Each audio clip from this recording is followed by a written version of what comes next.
Everyone, you're watching the Strategy Room just after 10 o'clock here on the East Coast if you're waking up on the West Coast. Good morning, everyone, and thanks so much for joining us. We do have a lot of news going on today and some pretty exciting topics that sort of span the globe here. Some juicy stuff going on here at home, of course, also overseas.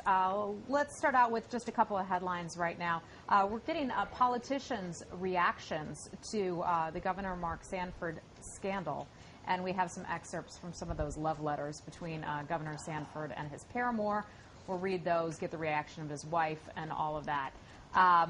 We're also learning this morning that Governor Sanford has taken at least 3 taxpayer-financed trips to Argentina. That's where his apparent lover lived, and we'll talk about what that could mean for his political career. We have a pollster, an expert on messaging. Messaging. Oh, yeah, that's right. Messaging. So we'll get his take on that. Overseas now, it has been such a couple of weeks in the country of Iran. Mahmoud Ahmadinejad is right now demanding an apology from President Obama. Of course, the president came out in his strongest words yet since the election, saying that he was appalled and outraged by the violence that has taken place since the election was held 12 or 13 days ago. So Ahmadinejad wants an apology.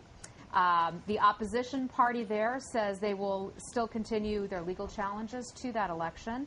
Mousavi, who is contesting the election, says that the police have detained 70 university professors that he had met with, and they don't know where those university professors were taken. Things have obviously gotten pretty nasty there. So we're going to talk with someone who is very, very familiar with that region of the world and that country in particular and get his take on this. Hugo Chavez, he always has to pop up whenever there's something controversial going on and make sure we don't forget about him.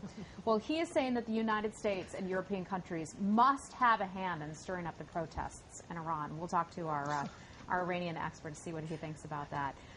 Big day today for President Obama because he is going to be talking about immigration reform. Let's see, it was health care last night. Iran before, cap and trade, that's also going on. Oh, yeah, and immigration reform.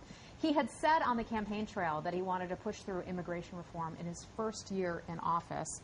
And it seems like he's really trying to go ahead and do that. The question is, being the operative term. Yeah, and the real question is, could people who are in the United States illegally become legal citizens or get legal status here? And what do you all think about that? And how does that go over with the American public? Acorn. Big partnership with the Census Bureau. They're apparently executive-level partners with the Census Bureau. Oh, he's not coming. Scratch that one. We won't talk about that one unless you guys really want to. Okay, that's about it for headlines. Let's introduce our guests and get going with our first subject here, which will be Mark Sanford. Shire Obasi, got it right? Yes, exactly. Joins us. Now, very interesting background. Your family is originally from Iran.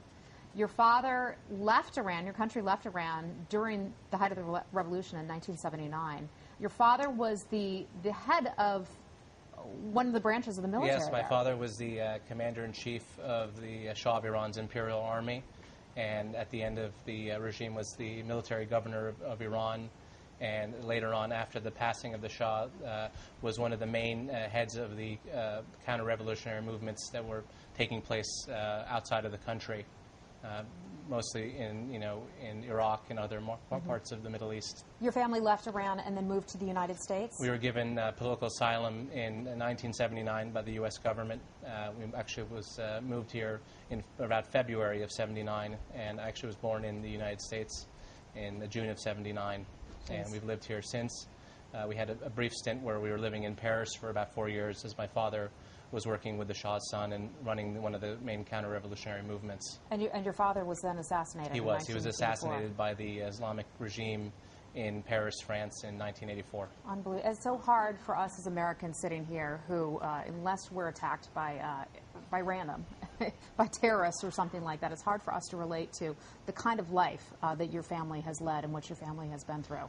Well, it's true. It's a common story, though. There's been many martyrs of this regime, and they have carried out these types of acts to many families and many victims across the world. So, I think the reality of 9/11 for the Iranian regime and the rest of these terrorist groups is that the rest of the world has gained an education on the Middle East, on the Gulf, and has great appreciation for, you know, the struggles of people like the Iranians who are, you know, obviously facing today. Yeah, and I can't tell you through some of my travels, however far more limited than yours, in that region of the world, how many people I have met who have had family members killed, assassinated, terrorized, abducted, you name it. And they're not necessarily high government officials. I mean, just regular folks.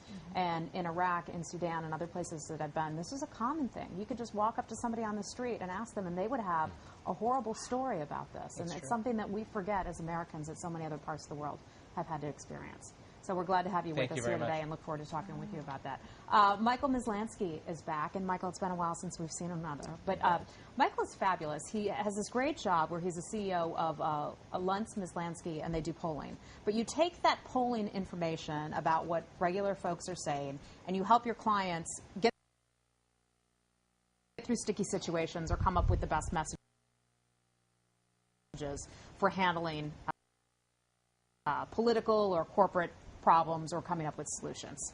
Exactly. We try and help ensure that whether they're a company or an individual, that they can get their point across, and that it's well understood, that it resonates, that they get the best opportunity to tell their story, whatever that story is. All right. So I want to talk with you about healthcare debate and also about immigration and what's going to happen with Mark Sanford. Is he done? Is he toast?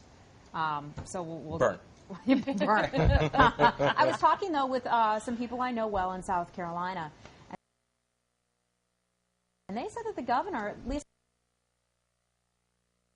from people they have spoken to there, is holding support among members of the Republican Party and Democratic Party that my friends have spoken to.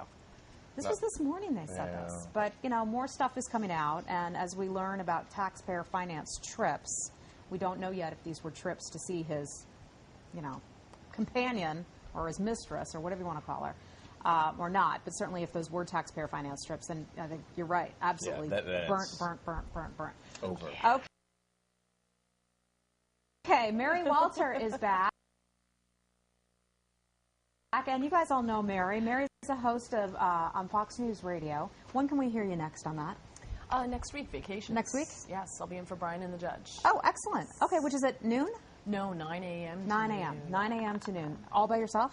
No, actually, I usually do that with Ellis Hennigan, who is taking vacation himself, shockingly. Well, so then you should do it by yourself. No, it's very hard. I'll be working with Kevin Wall. Excellent. Radio is very hard to do by yourself. Well, Mary has spent more than 15 years in radio, and one interesting thing about her background, she doesn't just know a lot about politics, but she used to host a romance radio show. Yes, I did for 10 years. So this whole Mark way Sanford off on the thing, right and way off on the left. Yeah, Not politically, but I told these guys when we were sitting in the green room, I'm like, I knew right away. As soon as his wife said, I don't know where he is, I'm like, oh, she's throwing him under the bus right now. I knew exactly. Really? Yep. I said, oh, where you go? Watch where he resurfaces. Okay. All right. Well, let's start off with that topic. Mark Sanford. You know, where do you guys think this is going to come down? Some Republicans standing by him. Congressman Cantor says he doesn't believe that this is a scandal for the entire Republican Party.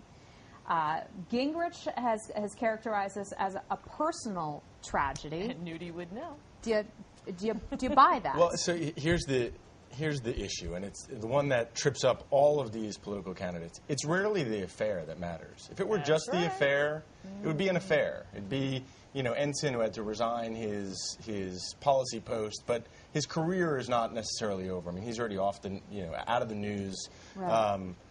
This is about misleading his constituents, and then it's going to be about taxpayer-funded flights, if that's what it comes down to. And if that's what happened, he's done. I mean, you can't be the party. It's one thing to be the party of morals and be a hypocrite. At least then it's a personal issue, and it can be a personal tragedy, and it's bad for the Republican brand, but I think it's something that you can overcome. It's another thing to be the party of accountability and then, you know, mislead either by commission or omission your constituents, and be the party of fiscal responsibility and be taking taxpayer-funded trips. Yeah. I mean, you're supposed to leave that to the Democrats. He's left his